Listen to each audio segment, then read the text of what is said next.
The house at the end of the cobblestone street is a place where the shadows and cold winter meet. Its windows are broken, its timber is gray, and everyone hurries to walk the other way. For over a century a woman lived there, with silver white ribbons tied up in her hair. Old Mrs. Clutch was her name, so they said, and 105 was her age when she bled.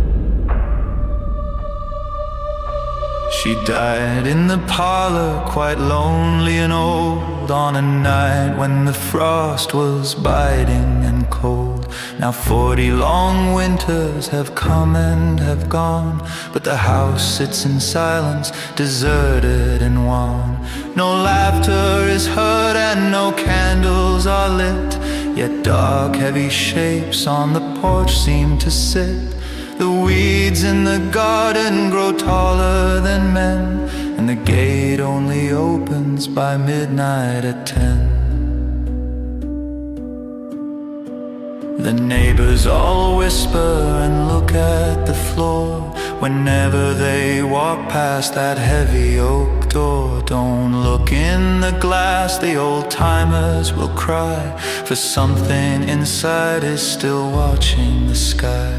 They say that at night when the moon is a sliver, the house makes a sound that will make your heart shiver. They speak of strange lights and a clock that still chimes to punish the town for its forgotten crimes.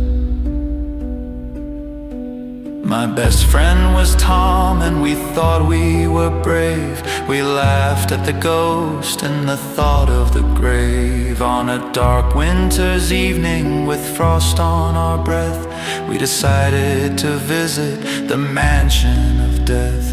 The wind howled a warning, the snow started falling, but inside our heads a strange voice was calling. We crept through the gate as it rattled and groaned, while deep in the chimney the bitter wind moaned.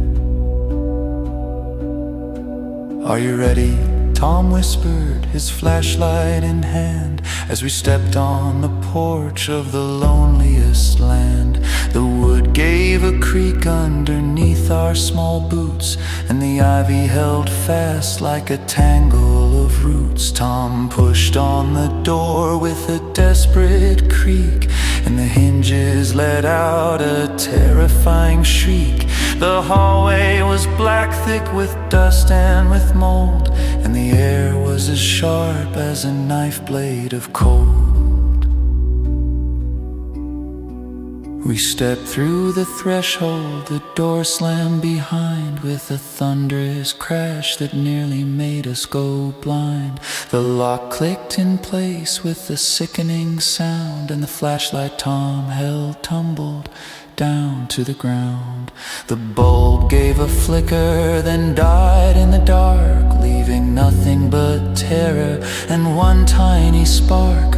We fumbled and cried in the shadow and gloom, as we felt ourselves trapped in a terrible room. Then up on the stairs came a slow, heavy thud that froze all the heat and the pulse in our blood. A rocking chair creaked in the parlor nearby, and we heard the faint sound of an old woman's sigh. 105, yet she walked through the floor, and we knew we would never get out of that door. The neighbors still pass by the house on the street, but they'll never find where our young hearts last beat.